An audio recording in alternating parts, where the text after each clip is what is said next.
what is your party's relationship with the provincial counterparty? Like, what is the federal Conservatives' relationship with Doug Ford's Progressive Conservatives? Is it a good relationship? You know, we have a working relationship with anyone who shares our priority to put Canada first. The plan that's been laid out by Mr. Poilievre with respect to provincial jurisdiction, breaking down interprovincial trade barriers, any of the premiers who are prepared to work collaboratively with us on that will find a great partner in Conservatives. The same is true with mayors for cities who are prepared to get rid of the red tape and bureaucracy that's driving up development charges, driving up the prices of homes. So we're ready to work in good faith with partners across Canada who are ready, after 9 years of these Carney-Trudeau Liberals, to put Canadians first. Conflict of interest. What are specifically the conflict of interest that you are worried about, and how would that impact Canadians? So things like the carried interest funds that will see payments made to Mr. Carney based on the performance of these funds are something that should concern all Canadians. Mr. Carney built these funds. He was the one who went out and solicited the investments for it. And so these aren't something that once in a blind trust, though the trust is being managed by someone else. Who is managing it, we don't know.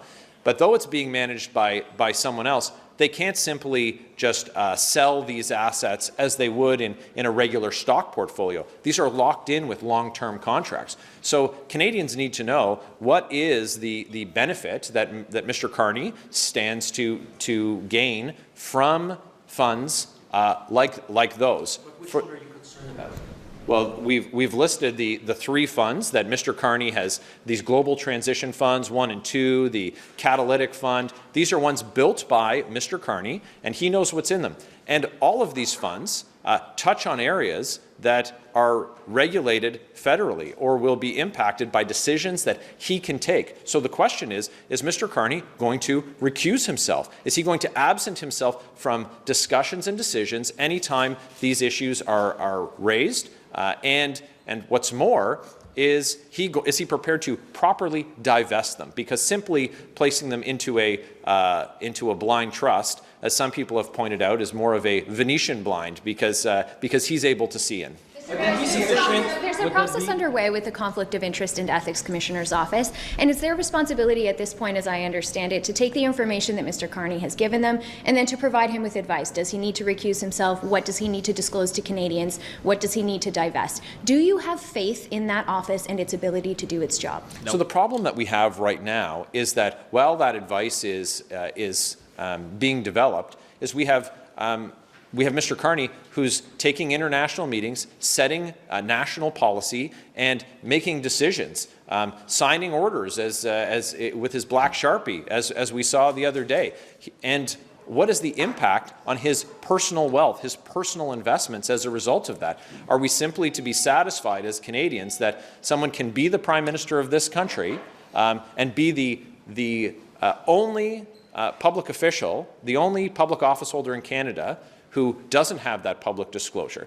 Not only is Mr. Carney the Prime Minister, he is currently the least transparent public office holder in Canada. Simply saying that, well, there's a 60-day timeline. He had the opportunity at the outset of the process when he was seeking to become the leader of the Liberal Party, where he could have disclosed this information to Canadians. Why is it that he must wait for the maximum amount of time that's statutorily allowed to him? Why won't he simply be transparent with Canadians and provide them with the confidence that their Prime Minister is acting in the best interest of Canada and not his own best interest? And what's the evidence that Mr. Carney will put his own profits ahead of Canadians? Well, just take a look at his decision. When he had the opportunity to send a message as the chair of Brookfield Asset Management to keep its headquarters in Canada, to keep it proudly Canadian. And what did he do? As he noted in his letter to shareholders, in the interest of higher profits for himself, for his board, and for their shareholders, he moved it to Donald Trump's hometown in New York City, and he sent that letter urging all of the shareholders to ratify the unanimous decision of his board, of which he was chair, in order to ensure their profits. When did that letter get sent? Within a week of Donald Trump saying that he was going to attack Canada with unjust and unjustified tariffs. Were you surprised to see his snippiness yesterday? You know, the way in which Mr. Carney answers the questions, as objectionable as it might be, isn't the paramount issue. It's the fact that he's refusing.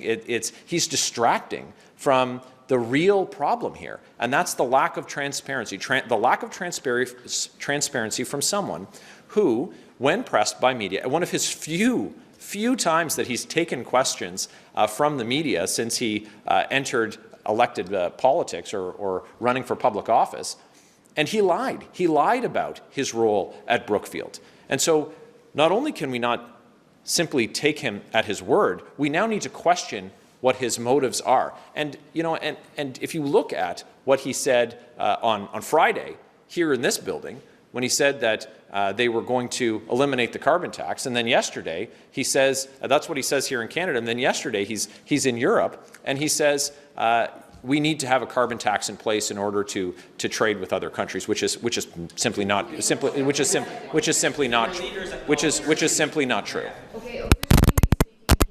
Whoa. Disclose the information to the ethics commissioner, which he's done. So I'm wondering, like, speaking rules-wise, is it the rules that you want to change since he's officially abided by them?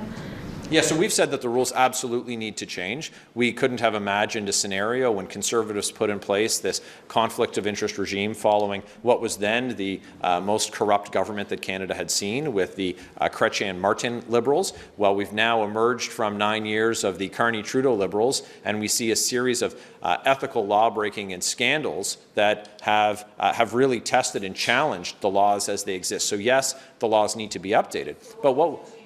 Well, of course, that this is something that reporting timeline would need to change. It would be required for leaders who are running, people who are running for the leadership of these parties. But it begs the question, why do we have to appeal to the lowest common denominator? Why is it that Mark Carney isn't simply willing to just be transparent with Canadians? He knows today what those conflicts are. He knows what is in that robust plan. Why not simply take the information that is going to be disclosed, like it is for all public office holders? You can take a look at any public office holder in the, you can take a couple of things. First of all, I can tell you before I file my disclosure, based on reading the rules, exactly what's going to appear in the public registry. So it's black and white. It's not a discretionary matter. There's things that will be publicly disclosed and things that won't be. There's also things that are conflicts of interest that will present, and whether or not you need to recuse yourself from those decisions might be a precision that you need to discuss with the ethics commissioner. But look, this is the Prime Minister of Canada. How is it that he's expected to lead discussions, to take decisions, to chair the cabinet in this country, and he's got to leave the room when anything on taxation, anything on transportation, anything on energy, on green technology is discussed in the room? Because that's what's invested in these funds that he's going to be effectively taking a commission on, getting payments on based on the performance of those funds. So why doesn't he simply just tell Canadians what he stands to gain from those funds? It's basic transparency. So every other public official can tell you what appears in their disclosure, and you can go and you can look online. But we also know, through a very basic reading of the rules, what is going to be publicly disclosed. Disclose that, but also what his plan is. So why is it that we have to wait the 60 days to read it? Because what's going to happen in that time? There's going to be an election. And in the meantime, Mr. Carney continues to take decisions. He continues to set policy for this country, and even projecting into the future after the election.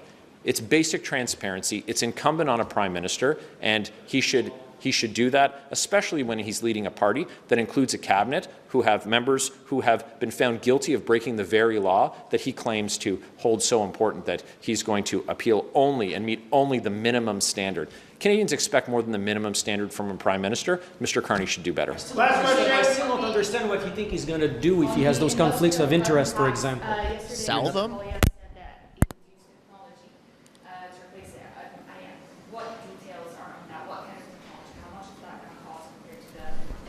Industrial carbon tax. Plus, it's not a policy, so what details do you have on this?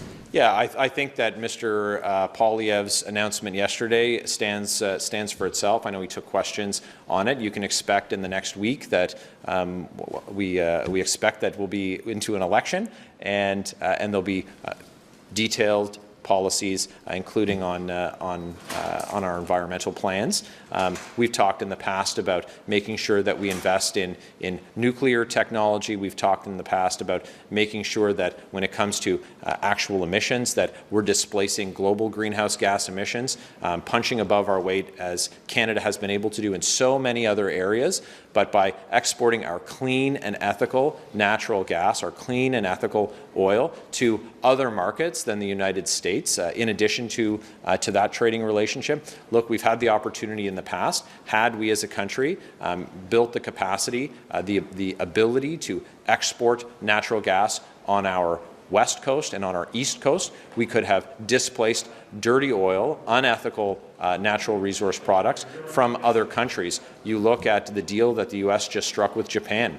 You look at our allies in Eastern Europe who are forced to use the natural gas from Vladimir Putin while he wages illegal invasions. How much could we do to displace global emissions with our clean natural resources from this country, and what could we do to build on international friendships and partnerships and other trading relationships by making those products available? So there's a lot for us to do. There's much that hasn't been done under the 9 years of the Carney-Trudeau Liberals, but we look forward to giving you more information we expect in the next week. Thanks so much for your questions today. Thank you very much.